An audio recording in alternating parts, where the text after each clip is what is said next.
Buenos días muchachos, entonces continuando con la parte de la definición del volumen conductor, les voy a hablar acerca de el problema directo y el problema inverso. Entonces resulta que nosotros tenemos dos posibilidades. Tenemos el volumen conductor.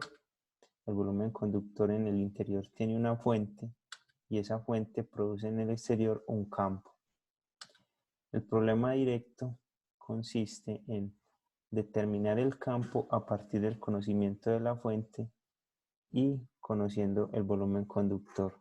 Entonces, nosotros conocemos cómo es la fuente, qué corriente se está generando esa fuente, conocemos las conductividades del volumen conductor y a partir de eso encontramos el campo que se genera o las señales que él genera.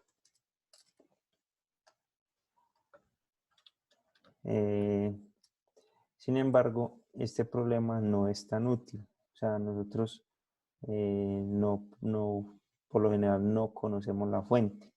Nosotros no sabemos qué corrientes se están presentando en el interior del cuerpo. No conocemos muy bien, o bueno, esto sí lo podemos estimar muy bien, ya tenemos modelos de cómo son los diferentes tejidos, pero lo que no conocemos es la fuente. El otro punto de vista es el problema inverso, en el cual a partir del conocimiento del campo y conociendo cómo es el volumen conductor, debemos determinar cómo se está comportando la fuente. Ese es el problema que se intenta solucionar todos los días en el diagnóstico médico, a partir de las señales capturadas por los sistemas de medición y conociendo cómo se comporta el volumen conductor, determinar qué cosas irregulares aparecen en la fuente o cómo es el estado de esa fuente. Ahora, ¿por qué esto representa un problema? Entonces veamos los siguientes modelos con dos resistencias. Entonces tenemos un volumen conductor. Ese volumen conductor es conocido, está constituido por dos resistencias, una resistencia de 12 ohmios y otra de 6 ohmios conectadas en paralelo. A esa resistencia se les conecta una fuente, o sea, ese volumen conductor tiene una fuente colocado en esta posición y vamos a medir el campo generado o el voltaje que genera en estos dos puntos de derivación del volumen conductor. El campo, ese voltaje, en este caso para este volumen conductor es de 2 voltios.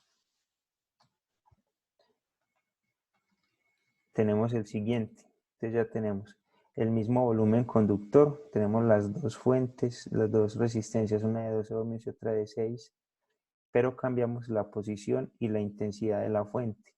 Ahora, ¿cuál será el voltaje producido por esta fuente? El campo medido en esos dos puntos del volumen es también 2 voltios. Otro caso, tenemos el mismo volumen conductor, cambiamos la posición de la fuente y la intensidad de la fuente, en este caso es de 2 voltios, colocado en esta posición. Queremos conocer el campo medido en estos dos puntos de derivación y es exactamente 2 voltios. Ahora cambiemos el volumen conductor y conservemos la intensidad de la fuente, que encontramos que el campo es igual a 2 voltios. Entonces, miren que aunque yo conozca la fuente, aunque yo conozca, perdón, el volumen conductor, en estos tres casos, en el caso A, B y C, tengo el mismo volumen conductor, las mismas resistencias en el interior del cuerpo y estoy midiendo en el exterior, en la superficie del cuerpo, el mismo campo, o sea, 2 voltios, el mismo potencial. Eso no me garantiza que yo pueda encontrar el valor de la fuente, porque vea que puede ser producida por una fuente en esta posición con esta intensidad, o una fuente en esta posición con esta intensidad, o una fuente en esta posición con esta intensidad. ¿Sí? Hay tres diferentes posiciones con tres diferentes intensidades para esa fuente que me dan el mismo resultado en el campo, en el exterior. Entonces es ahí donde radica la dificultad de solucionar el problema inverso. Sin embargo, a nosotros como ingenieros nos toca conocer dar solución a ese problema inverso. Entonces, hay posibles aproximaciones para solucionar el problema inverso. La primera se conoce como la aproximación empírica o también llamada como el método del directorio telefónico, en el cual se tiene, por decir algo, un montón de patrones de señales y al frente se tiene la enfermedad a la cual esa señal corresponde. Entonces tenemos acá el listado de las señales, el listado de las enfermedades. Lo único que hacemos es que tomamos la señal del paciente que estamos evaluando, comparamos esa señal con el listado de nuestras señales y a partir de eso determinamos cuál es la enfermedad que tiene. Ese es uno de los métodos que más se utilizan en la actualidad. Tenemos la aproximación teórica del campo de derivación, es decir, podemos deducir aproximadamente dónde se encuentra la fuente, teniendo conocimiento previo de más o menos dónde se encuentra ubicada la fuente y a partir del campo medido podemos determinar cómo es esa fuente, qué está pasando en esa fuente.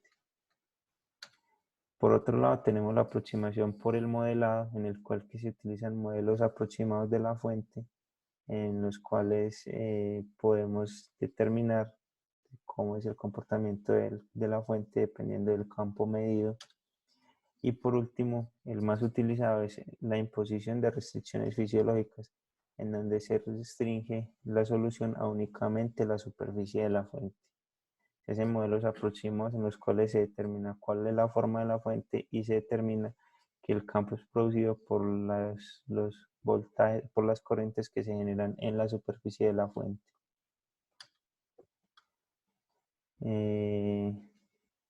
Nosotros el que más utilizaremos en este curso será el método de aproximación por el método del modelado, el cual nos indica que primero tenemos que construir un modelo de la fuente, o sea, tener un conocimiento previo de cómo es esa fuente. Luego tener un conocimiento previo de cómo es ese volumen conductor que está rodeando la fuente y tener por lo menos diferentes medidas independientes de cómo se comporta esa fuente entre el volumen conductor. A partir de eso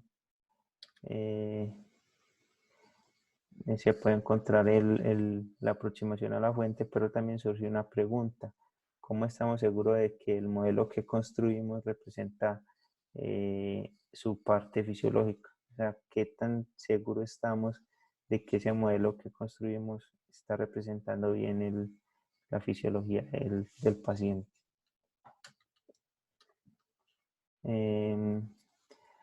Y por otro lado, la imposición de restricciones fisiológicas nos ayudan a obtener modelos en los cuales podemos realizar la medida sobre la superficie y nos dan soluciones muy aproximadas. Aquí les dejo dos artículos que pueden también consultar y evaluar el resultado que ellos obtienen a través de las restricciones fisiológicas, limitando la solución solo a la superficie.